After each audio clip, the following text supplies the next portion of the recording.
Et oui, ça peut être très très rapide. Cette maman qui était juste en train d'étendre son linge dans sa salle de bain avait mis son enfant pour jouer dans sa baignoire et vous avez vu qu'en l'espace de quelques secondes ce qu'ils peuvent faire. Et malheureusement, cet enfant a bu la tasse. Et quelques heures plus tard, il a fait ce qu'on appelle la noyade sèche. Alors, qu'est-ce que la noyade sèche? La noyade sèche est quelque chose qui reste très très rare, mais qui peut éventuellement se passer sur les enfants de 1 jusqu'à 4 ans. Donc, ce n'est pas une immersion dans l'eau comme une noyade humide que l'on connaît en période estivale de l'été. Mais là, au contrario, c'est qu'il a bu de l'eau, on est d'accord, et cette eau est venue se stagner dans les poumons. Et ça peut être très très dangereux si l'eau n'est pas évacuée. Donc dans les heures, ou voire jusqu'à 72 heures. Et pourquoi je vous dis ça? Puisqu'un enfant de 4 ans est décédé aux États-Unis, justement, il y a à peine 3 ans d'une noyade sèche.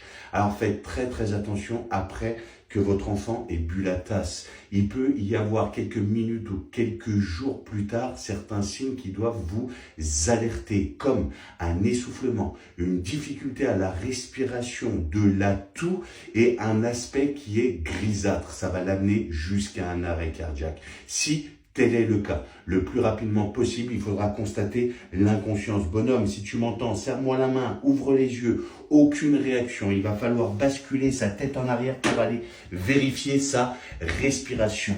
Et ça, vous allez le faire sur 10 secondes. Au bout des 10 secondes, il ne respire pas. Le plus rapidement possible, vous alerterez le 15 ou le 18. Vous composez ce numéro, vous le laissez sur haut-parleur. Vous serez en interconnexion avec eux. Et juste derrière, vous attaquez les gestes de premier secours. La première chose qu'il faudra faire sur cette noyade qui est sèche, cet arrêt cardiaque, c'est par faire 5 insufflations initiales. On lui bascule la tête en arrière, on lui pince le nez avec la totalité de ma bouche, je lui prends la totalité de la sienne, je souffle jusqu'au surélement de la poitrine, dès que la poitrine se soulève, j'arrête. 1, 2, 3, 4, 5. Aucune réaction. Malheureusement, il n'est pas revenu à nos 5 insufflations initiales. On va commencer notre massage cardiaque. Tout de suite, le mettre sur une surface dure, une surface dure. On va aller chercher l'appendice oxyphoïde, c'est la jonction des dernières côtes. Y a posé la largeur d'un doigt juste au-dessus. Et maintenant, grâce au talon d'une seule main, et là, je vais verrouiller mon coude. Et avec l'autre main qui est disponible, je vais garder la tête position neutre de mon enfant. Je vais attaquer 15 compressions thoraciques sur une vitesse de 100 à 120 battements à la minute. Et je vais écraser son thorax de 4 cm. C'est parti. 3, et 4, et 5, et 6, et 7, et 8, et 9, et 11, et 12, et 13, et 14, et 15. Et ensuite, 2 insufflations.